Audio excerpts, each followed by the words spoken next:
এবার আল্লাহ রাব্বুল আলামিন ডেকে বলেন, হে ইব্রাহিম, তোমার কাজ এখনো শেষ হয় নাই। আমি আল্লাহ রাব্বুল আলামিন তোমাকে দিয়ে 3টা কাজ করাবো। আর 3টা কাজ যদি তুমি করতে পারো, আমি আল্লাহ রাব্বুল আলামিন তোমাকে হজের এমডি বানিয়ে দেব।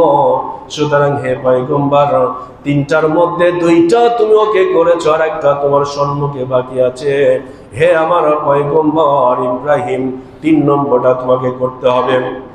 আল্লাহকে ডেকে পয়গম্বর ইব্রাহিম আলাইহিস সালাতু ওয়াস সালাম ডেকে বললেন, হে আমার মালিক আল্লাহ, আর একটা কাজ কি বাকি আছে তুমি বলে দাও।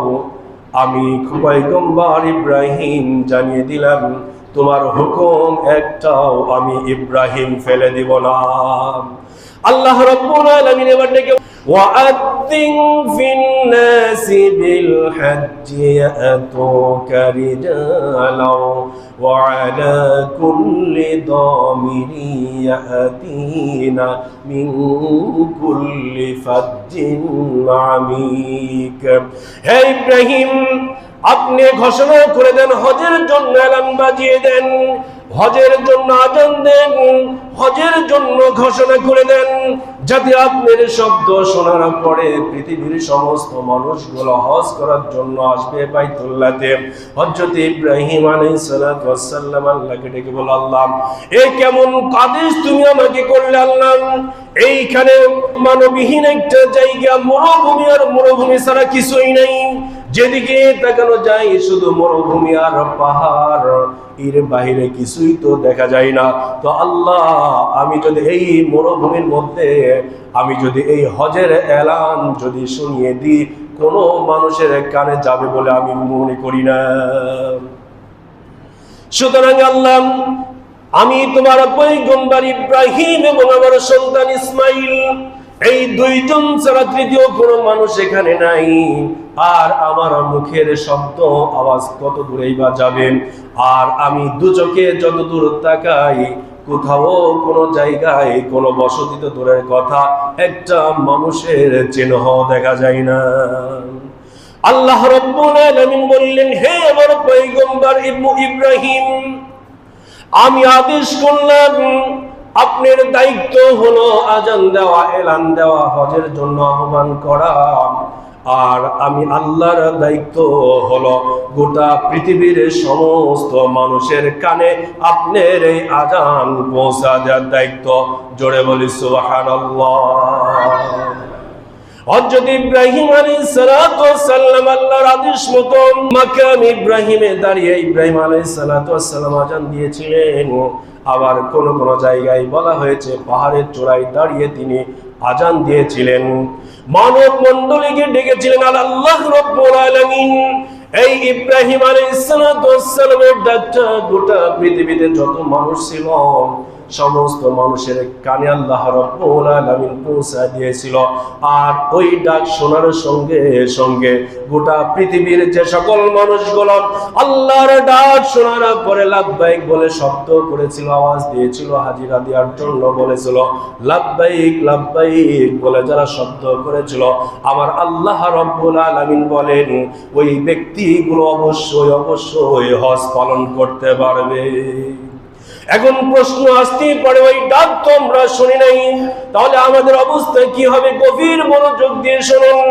আল্লাহ রাব্বুল আলামিন বলেন, শুধু গোটা পৃথিবীর মানুষের কানে নয়, আমি আল্লাহ রাব্বুল আলামিন আলমে আরহা অর্থাৎ রূহের জগতে যতগুলো রূহ ছিল, আমি আল্লাহ রাব্বুল আলামিন ওই দিন ইব্রাহিমের ডাকটি আমি আল্লাহ ওই রূহকে প্রত্যেকটা রূহের কাছে পৌঁছে দিয়েছিলাম। আর ওই দিন যারা ওই রূহের জগৎ থেকে রূহরা লাব্বাইক বলে আমার ডাকে সাড়া দিয়েছিল, আমি আল্লাহ রাব্বুল আলামিনের ডাক শুনে খুশি হয়ে অনেক মানুষ একবার লাব্বাইক বলেছিল, অনেক মানুষ বেশি খুশি 2 বার বলেছিল, তেমনি করে 5 বার, 10 বার, 20 বার, 30 বার, যে যতবার ওই দিনকে রূহের জগৎ থেকে লাব্বাইক বলে আল্লাহর ডাকে সাড়া দিয়েছিল, আল্লাহ বলে যতবার আমার ডাকে সাড়া দিয়েছিল লাব্বাইক বলে, আমি আল্লাহ রব্বুল আলামিন কতবার তাকে মক্কায় না নিয়ে হজ না করায় আমি আল্লাহ তাকে মৃত্যু দেব না। জোরে বলি সুবহানাল্লাহ। এই জন্য আজকে অনেক মানুষ একাধিকবার হজ করে, তারা আল্লাহর ডাকে বারবার তারা লাব্বাইক বলে সাক্ষ্য দিয়েছিল, কিন্তু আমাদের ইচ্ছা আল্লাহ রাব্বুল আলামিন বলেন কোন ব্যক্তি যদি ভালো কাজ করার জন্য যদি সিদ্ধান্ত নেয়, আমি আল্লাহ রাব্বুল আলামিন বলি ওই ভালো কাজ না করানো পর্যন্ত আমি আল্লাহ তাকে ছাড় দিব না।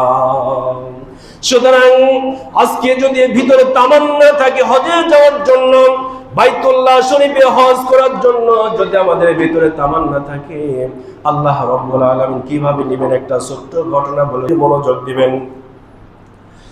হযরত ইমাম বুখারী রাহমাতুল্লাহ আলাইহির উস্তাদ ছিলেন আব্দুল্লাহ ইবনে মুবারক রাহমাতুল্লাহ আলাইহি। অনেক অর্থ সম্পদের মালিক ছিলেন, অত্যন্ত বুজুর্গ একজন ব্যক্তি ছিলেন আব্দুল্লাহ ইবনে মুবারক। তিনি যেমন তেমন মানুষ ছিলেন না। হযরত ইমাম বুখারী রাহমাতুল্লাহ আলাইহির উস্তাদ ছিলেন। তিনি ইরাক থেকে প্রতি বছরে 1000 হাজিকে হজ করার জন্য যত প্রকার সম্পদ লাগবে, যত প্রকার খরচ লাগে, ইবনে মুবারক রাহমাতুল্লাহ আলাইহি সমস্ত খরচ বহন করে প্রতি বছরে 1000 হাজিদের হজের ব্যবস্থা করে দেন। একবার হজ করার জন্য 1000 হাজিদের নিয়ে যখন বাইতুল্লাহ শরীফে গেলেন, হজের কাজ সম্পন্ন হয়ে গেল। যাওয়ার পরে যখন চলে আসবেন, আব্দুল্লাহ ইবনে মুবারক রাহমাতুল্লাহ আলাইহি কাবার দেওয়ালে হেলান দিয়ে যখন বসে পড়লেন, আল্লাহ রাব্বুল আলামিন তার চোখের মধ্যে নিদ্রা ঢেলে দিলেন।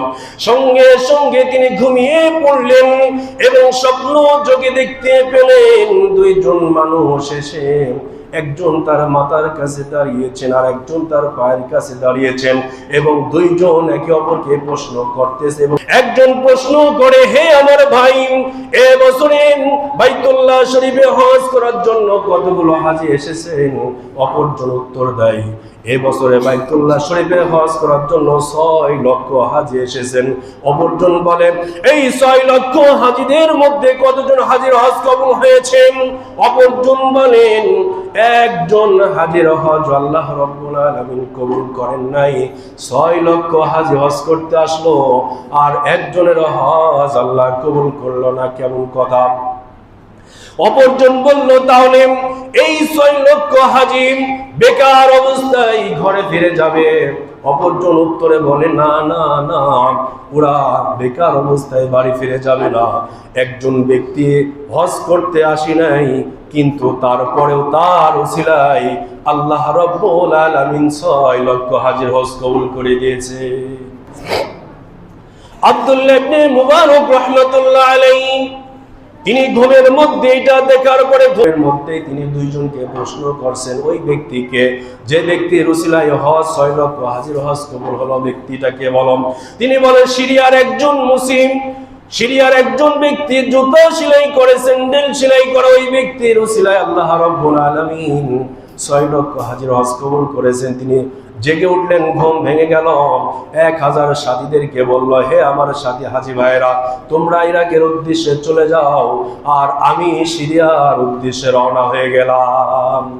1000 হাজীদেরকে বিদায় দিয়ে আব্দুল্লাহ ইবনে মুবারক রাহমাতুল্লাহ আলাইহি চলে গেলেন সিরিয়াতে। গিয়ে শহরের মধ্যে জিজ্ঞাসা করে ওই ব্যক্তির নাম। স্বপ্নে জেনে জানিয়ে দেওয়া হয়েছিল আলী ইবনে মুআফিক। তিনি বলেন, আলী ইবনে মুআফিক নামক এই শহরে কোনো ব্যক্তি আছে কিনা? সমস্ত শহরবাসীরা বলে, আলী ইবনে মুআফিক নামক কোনো ব্যক্তিকে আমরা চিনি না। এই কথা যখন বলল, তখন তিনি ভাবলেন আব্দুল্লাহ ইবনে মুবারক যে এ কোনো বড় ধনাঢ্যবান এবং নামি দামি কোনো ব্যক্তি হয়তো হবে না। যদি নামি দামি ব্যক্তি হতো মানুষ চিনত, হয়তো সাধারণ একজন মানুষ, যেহেতু তাকে বলা হয়েছে জুতা স্যান্ডেল সেলাই করে একজন মুসি। সুতরাং চলে গেলাম প্রত্যন্ত একটা গ্রাম অঞ্চলে চলে গেলাম। গ্রাম অঞ্চলে যাওয়ার পরে কিছু সংখ্যক মানুষকে বলল, হে আমার ভাইরা, এইখানে এই গ্রামে আলী ইবনে মুআফিক নামক কোনো ব্যক্তি আছে কিনা যার উপাধি হলো তিনি, তার কর্ম হলো তিনি জুতা স্যান্ডেল সেলাই করে? একজন মুরব্বী ডেকে বলেন, চিনব না কেন? ওই যে একটা কুটির ছোট্ট একটা ঘর দেখা যায়, ঘরে বসবাস করেন। আব্দুল্লাহ ইবনে মুবারক সঙ্গে সঙ্গে চলে গেলেন। যাওয়ার পরে গেটে গিয়ে সালাম দিলেন, আসিতের উত্তর আসলো ওয়ালাইকুম আসসালাম, একটু বেরিয়ে আসেন, আমি আপনার সঙ্গে কথা বললাম।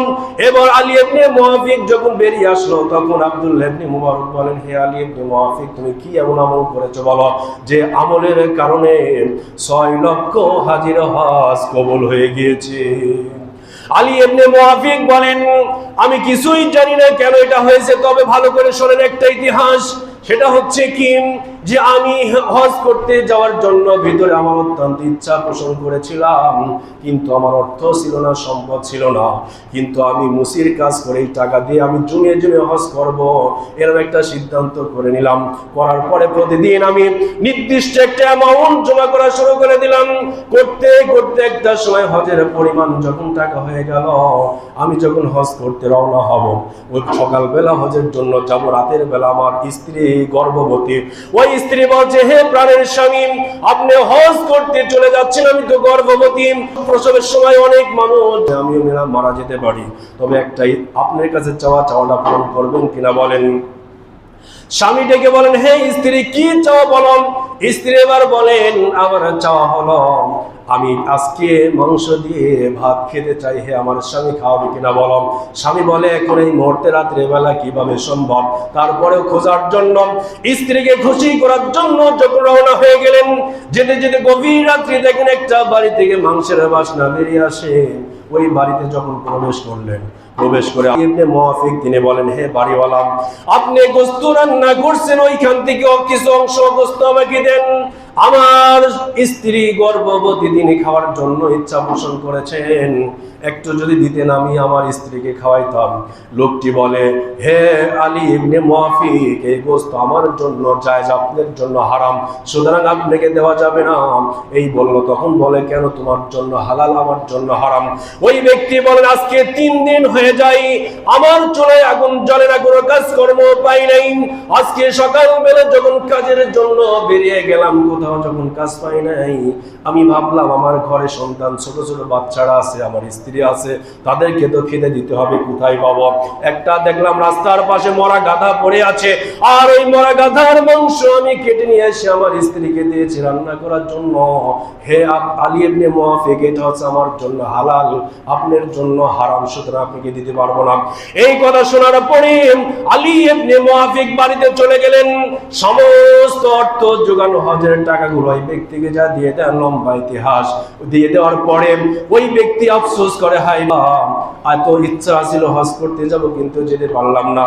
কিন্তু হজ শেষ হয়ে গেল, এলাকায় তারা হজে গিয়েছিল, তারা এসে আমাকে বলে, হে আলী ইবনে মুআফিক, তোমাকে হজের মৌসুমে আরাফার ময়দানে দেখলাম, তারপরে তার খুঁজে পেলাম না।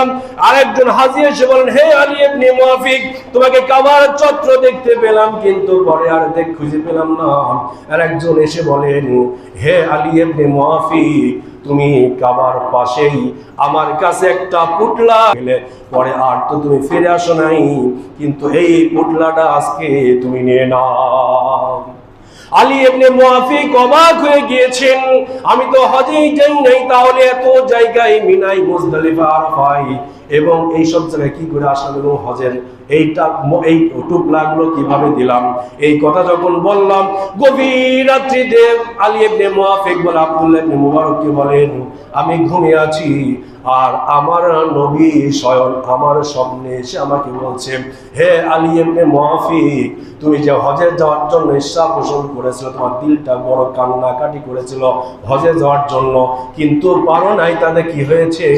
আমার আল্লাহ তোমাকে রূপ ধরে ফেরেশতাদের মাধ্যমে হজ সম্পূর্ণ করে দিয়েছে। জোরে বলি সুবহানাল্লাহ।